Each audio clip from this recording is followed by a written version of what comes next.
नमस्कार. या क्षणाची सर्वात मोठी बातमी पिपाणी आणि तुतारी या दोन्ही चिन्हांवरती आज मोठा फैसला होणार आणि राजकीय वर्तुळामध्ये आता खळबळ उडालेली आहे.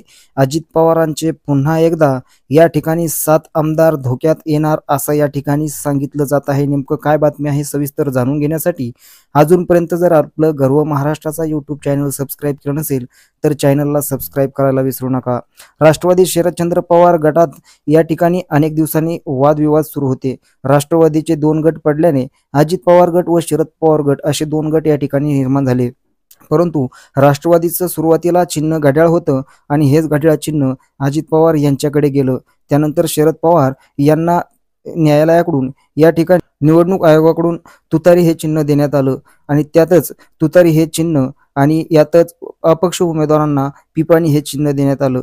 तुतारी आणि पिपाणी हे चिन्ह दोन्ही सारखे असल्या कारणाने या ठिकाणी शरद पवार गटाला सर्वात मोठा फटका बसलेला होता.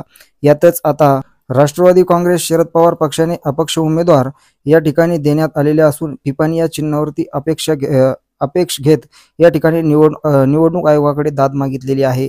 राजकीय निवडणुकीत आगामी या ठिकाणी सुनावणी होणार असल्याची चर्चा देखील या ठिकाणी सुरू आहे आणि त्यातच लोकसभा निवडणुकीत राष्ट्रवादी शरदचंद्र पवार पक्षाला पिपाणी चिन्हाचा मोठा फटका बसलेला आहे. शरद पवार गटाचे तुतारी चिन्हे आणि अपक्ष उमेदवारांना दिलेले पिपाणी चिन्हे सारखेच दिसत असल्याने मतदारांमध्ये गोंधळ निर्माण झाला आणि ज्याचा फटका शरदचंद्र पवार गटाला या ठिकाणी बसलेला आहे.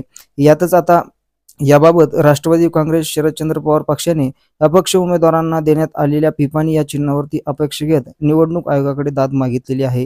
आज या याचिकेवरती सुनावणी होणार आहे असं या ठिकाणी दिसत आहे. दोन्ही चिन्हे समान असल्याने तुतारी म्हणून ओळखली जात असे आहे आणि असा दावा या ठिकाणी याचिकेमध्ये केलेला आहे. याबाबत निवडणूक आयोग काय करणार, काय निर्णय घेणार याकडे सर्वांचं लक्ष लागलेलं आहे. तर मित्रांनो, तुम्हाला काय वाटतं, पिपाणी चिन्ह तुतारी हे चिन्ह शरद पवारांचं की घड्याळ हे चिन्ह शरद पवारांना दिलं पाहिजे?